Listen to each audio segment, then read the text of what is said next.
નમસ્કાર દર્શક મિત્રો, હું ડોક્ટર કૌશલ પટેલ, આર્થ્રોસ્કોપી સર્જન, રાજકોટથી આપણા પેશન્ટ અવેરનેસ સિરીઝમાં બધાનું સ્વાગત કરું છું. આજની આપણી ચર્ચાનો વિષય પીસીએલ ટેર. પીસીએલ એટલે કે પોસ્ટીરિયર ક્રુશિયેટ લિગામેન્ટ. ઘૂંટણની રચનામાં જે 4 લિગામેન્ટ કે જે અનુક્રમે આગળનો એન્ટિરિયર ક્રુશિયેટ લિગામેન્ટ, અંદરની બાજુનો મીડિયલ કોલેટરલ લિગામેન્ટ, બહારની બાજુનો લેટરલ કોલેટરલ લિગામેન્ટ અને જે પાછળની બાજુએ આવેલો છે કે જે પોસ્ટીરિયર ક્રુશિયેટ લિગામેન્ટ તરીકે ઓળખાય છે. તો આજના આપણા આ વિડીયોમાં આપણે આ પોસ્ટીરિયર ક્રુશિયેટ લિગામેન્ટની રચના, તેની ઈજા કેવી રીતે થાય છે અને તેની ઈજાની સારવાર, તેના વિશે સંપૂર્ણ વાત કરવાના છીએ.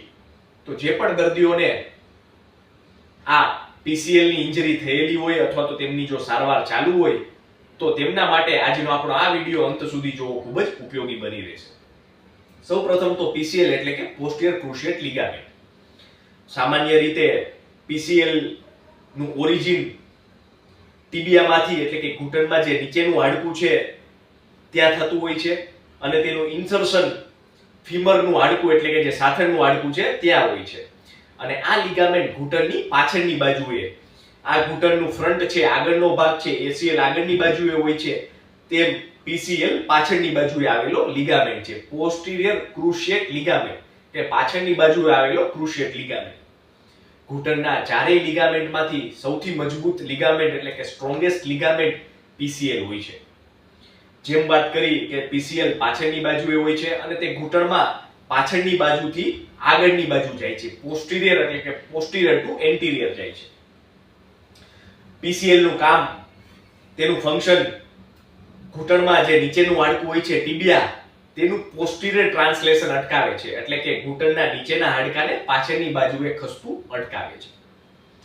સામાન્ય રીતે જેમ વાત કરી કે ઘૂંટણના ચારેય લિગામેન્ટમાંથી પીસીએલ એ સૌથી સ્ટ્રોંગ લિગામેન્ટ હોય છે અને પીસીએલ ની ઇન્જરી ઘણી જ રેર જોવા મળે છે. એટલે કે પીસીએલ નો ઇન્જરી ઇન્સિડન્સ અરાઉન્ડ 1 to 3% જ હોય છે.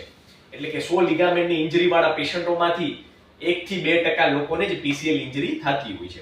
તેનું મુખ્ય કારણ કે PCL is the strongest ligament of the ની, અને બીજું કારણ કે પીસીએલ લિગામેન્ટ પાછળની બાજુએ પીસીએલ સિવાય અન્ય ઘણા પણ લિગામેન્ટ હોય છે, જેમ કે સેમી ટેન્ડિનોસસ, સેમી મેમ્બ્રેનોસસ. આ બધા લિગામેન્ટ પણ પીસીએલ ઉપર લોડ આવતો અટકાવે છે અથવા તો પીસીએલ નો લોડ ઓછો કરે છે. એના લીધે આ લિગામેન્ટની ઇન્જરી રેર જોવા મળે છે, એટલે કે ઘણી ઓછી જોવા મળે છે. હવે કેવા કેવા સંજોગોમાં પીસીએલ ની ઇન્જરી થઈ શકે?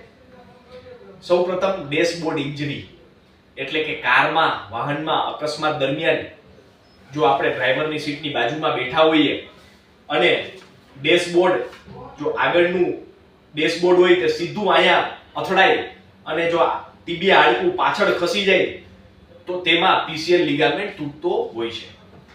બીજી injury fall down from height એટલે કે બાઇકમાંથી અથવા તો સાયકલમાંથી આપણે પડી જઈએ અને જો પડવાથી જ સીધું આ ટીબિયા તરીકે ઓળખાતું હાડકું એટલે કે પગનું હાડકું જમીન સાથે પ્રથમ અથડાય તો તેના લીધે પણ આ હાડકું પાછળ ખસે છે અને ઘણીવાર આ પીસીએલ લિગામેન્ટ તૂટી જાય છે. તો આ બે તેના મુખ્ય કારણો હોય છે. આ પ્રકારની ઈજામાં પીસીએલ ઇન્જરી સૌથી જાજી જોવા મળે છે. તદુપરાંત ઘણી વખત મલ્ટી લિગામેન્ટ ઇન્જરી હોય એટલે કે રોડ ટ્રાફિક એક્સિડન્ટમાં પણ પીસીએલ ઇન્જરી જોવા મળતી હોય છે. સામાન્ય રીતે પીસીએલ ઇન્જરી એકલી જોવા મળતી હોય તેવું ઘણું રેર બને છે. સામાન્ય રીતે પીસીએલ ની સાથે અન્ય લિગામેન્ટ ઇન્જરી જેમ કે એસીએલ ની ઈજા, બાજુનો જે લિગામેન્ટ છે એમસીએલ, એની ઈજા પણ જોવા મળતી હોય છે. તો આ રીતે પીસીએલ મોટાભાગે મલ્ટી લિગામેન્ટ ઇન્જરીમાં જ જોવા મળતું હોય છે. હવે આનું નિદાન કેવી રીતે કરી શકાય? સામાન્ય રીતે જ્યારે પણ પીસીએલ ઇન્જરી થાય છે ત્યારે મોટાભાગે દર્દીને ઘૂંટણમાં દુખાવો, સોજો અને તેની સાથે સાથે પગમાં ઘણી વખત લચકતા રહેતી હોય છે. અને પગ લચકતા મોટા ભાગે એટલે કે ની ઇન્સ્ટેબિલિટી મોટા ભાગે સીડી ચડ ઉતર દરમિયાન ચડવાને બદલે મોટા ભાગે ઉતરતી વખતે તેમને તકલીફ થતી હોય છે.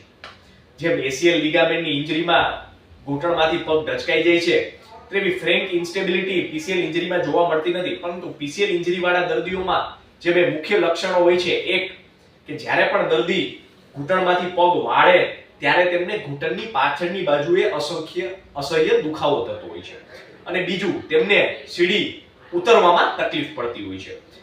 ઘણા દર્દીઓમાં, જૂજક દર્દીઓમાં ઇન્સ્ટેબિલિટી જોવા મળતી હોય છે, પરંતુ તેમ છતાં પણ ઘૂંટણની પાછળની બાજુએનો દુખાવો અને સીડી ઉતરવામાં તકલીફ થવી તે પણ પીસીએલ ઇન્જરી સૂચવતા લક્ષણો ગણી શકાય. હવે જ્યારે પણ આ રીતે આ તકલીફ સાથે દર્દી ઓપીડીમાં આવે છે ત્યારે સૌપ્રથમ અમે તેમને એક્સરે અને એમઆરઆઈ ની સલાહ આપીએ છીએ. સામાન્ય રીતે એક્સરેમાં પીસીએલ ની ઇન્જરી એટલે કે જો ખાલી લિગામેન્ટની ઈજા હોય તો બહુ તે એક્સરેમાં જોવા મળતી નથી, પરંતુ તેના માટે એમઆરઆઈ કરાવવો પડે છે, અને એમઆરઆઈ માં પીસીએલ લિગામેન્ટ ઇન્જરી બહુ જ સરળતાથી જોઈ શકાય છે કે પીસીએલ લિગામેન્ટ નીચેની જગ્યાએથી તૂટેલો છે કે ઉપરની જગ્યાએથી, તો તે એમઆરઆઈ કરાવવાથી જ માલુમ પડતું હોય છે.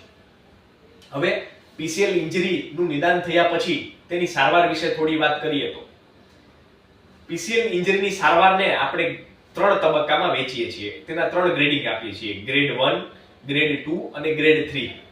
સામાન્ય રીતે ગ્રેડ 1 અને ગ્રેડ 2 ઇન્જરીમાં સ્પ્રેઇન અથવા તો પાર્શિયલ પીસીએલ લિગામેન્ટ ઇન્જરી વાળા દર્દીઓ આવતા હોય છે, અને આવા 100 માંથી મોટા ભાગે 95 થી 97% દર્દીઓ કોઈ પણ પ્રકારના ઓપરેશન વગર તેઓ સાજા થઈ જતા હોય છે. મોટા ભાગે આવા દર્દીઓમાં પગનો પાટો એટલે કે તેમને ની બ્રેસ આપવામાં આવે છે, સાથે સાથે થોડી કસરતો અને થોડું કેલ્શિયમ વિટામિનની દવાઓ એટલે કે સિમ્પ્ટોમેટિક ટ્રીટમેન્ટ આપવાથી આ દર્દીઓ 2 થી 3 મહિનાના અંતે પોતાનું નોર્મલ જીવન શરૂ કરી શકતા હોય છે.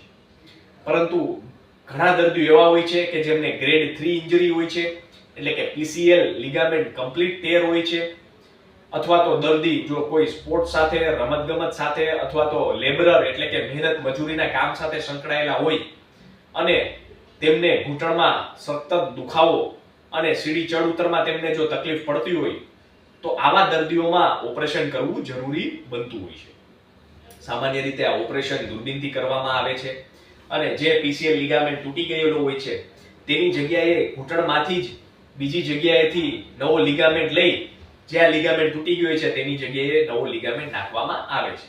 તો આ ઓપરેશન એક આર્થ્રોસ્કોપિક પીસીએલ રિકન્સ્ટ્રક્શન તરીકે ઓળખાય છે, અને આ ઓપરેશનના અંતે થોડી કસરતો કરવાથી દર્દી પાછું સંપૂર્ણ જીવન પહેલા જેવું જીવી શકે છે.